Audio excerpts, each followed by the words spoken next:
అకాల వర్షాలు బెంబేలెత్తిస్తూనే ఉన్నాయి. ఉరుములు మెరుపులతో కూడిన వడగళ్ల వాన వల్ల పలు జిల్లాల్లో వరి, మామిడి పంటలు తీవ్రంగా దెబ్బతిన్నాయి. విద్యుత్ స్తంభాలు నేలకొరగడంతో సరఫరాకు అంతరాయం ఏర్పడింది.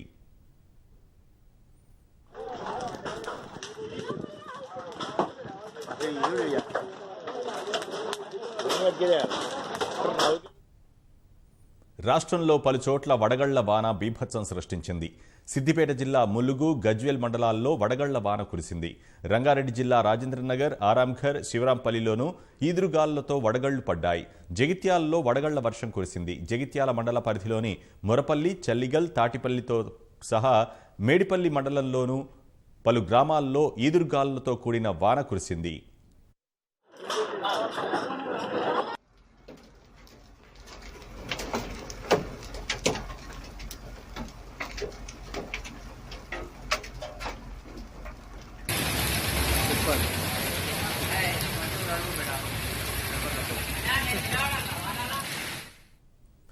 ఖమ్మం జిల్లాలో రాత్రి కురిసిన వర్షం మామిడి రైతులను కన్నీరు మిగిల్చింది. ఖమ్మం నియోజకవర్గంలోని 100 ఎకరాల్లో మామిడి పంట గాలివానకి దెబ్బతింది. పదుల సంఖ్యలో చెట్లు విరిగిపోయాయి. గాలి ధాటికి పంట రాలిపోయింది.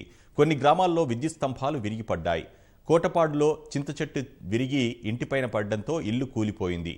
చేతికొచ్చిన పంట నేలపాలు కావడంతో ప్రభుత్వమే తమను ఆదుకోవాలని రైతులు కోరుతున్నారు. నేను వచ్చేసి మామిడి తోట ప్లస్ ఒక మొత్తం కలిపి ఒక 25 ఎకరాలు కౌలుకు తీసుకున్నాము. అందులో మామిడి తోట ఉంది. మామిడి తోట కూడా మంచి ఆశాజనకంగా వచ్చింది.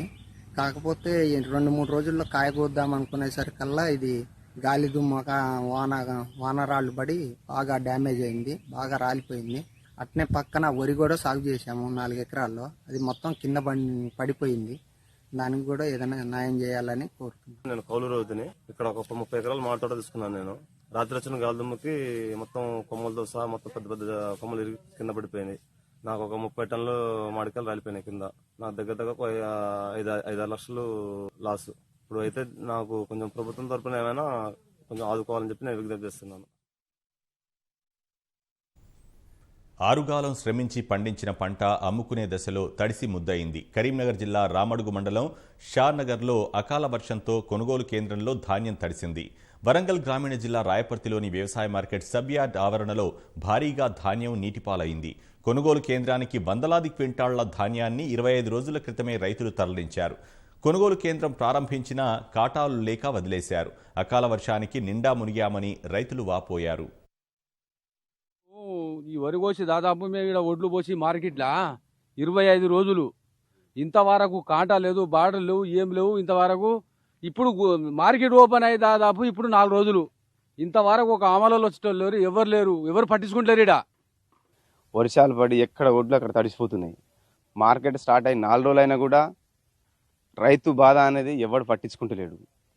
ఒక్కొక్క పట్ట కిరాయి 20 రోజుల నుంచి ఒడ్ల కిందనే ఉన్నాయి. గవర్నమెంట్ కట్టించే పైసలు కూడా పట్టకే పోయే పరిస్థితి ఉన్నది. ఇంటికాని ఒక్కొక్క మాకు తండా 3 కిలోమీటరు అక్కడి నుంచి ఉరుకొచ్చి ఇడికి వచ్చే వరకు ఈ ఒడ్లు తడిసిపోతున్నాయి.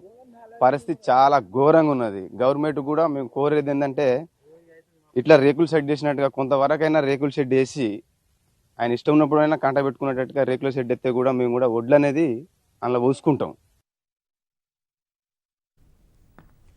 హైదరాబాద్ పాత బస్తీ గౌస్ నగర్లో ఈదురుగాలులకు పక్కనే ఉన్న మొదటి అంతస్తు గోడ కూలి ఇలియాస్ అనే మహిళ ఇంటిపై పడడంతో రేకులు విరిగిపోయాయి. ఇంట్లో ఎవరూ లేకపోవడంతో ప్రాణాపాయం తప్పింది. రంగారెడ్డి జిల్లా కందుకూరులో కురిసిన వర్షంతో ఓ రేకుల షెడ్డు గాలికి విరిగిపోయింది. పొలాల్లో వరద పోటెత్తింది.